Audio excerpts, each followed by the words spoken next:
Radio, in its transition to television, maintained advertising agency control, which is the way radio finally ended up. They controlled the soap operas and they controlled the dramas.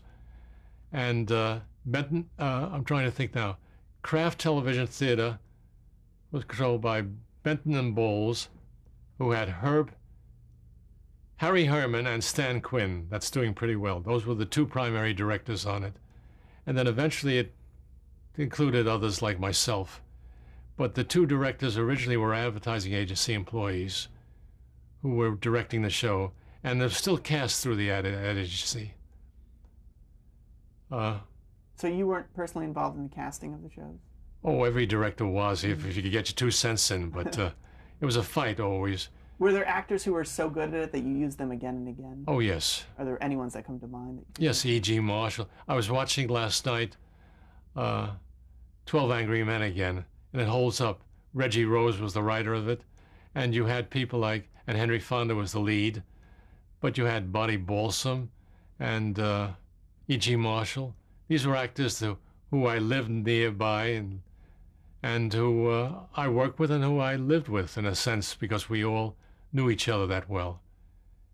And you got to know of everybody, what they could do. My radio work as an actor consisted of my being able to do so many different voices, because I was never that good as an actor. But I could do a Peter Lorre imitation, I could do a whine, I could do that. And it saved the number of actors, it saved the producer money. So that was my way of employment with it.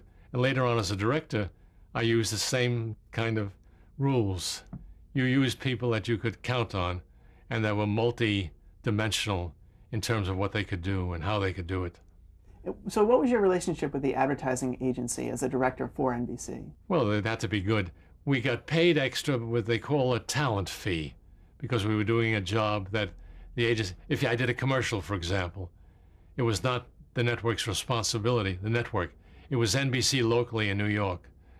It was not their responsibility to pay for a commercial. I would get paid, other directors would get paid, we'd get paid talent fees. And it very quickly became the major source of my income, not the staff salary I got. So that's why when we organized a union, it was not, we didn't fight too hard for, establishing a basic minimum.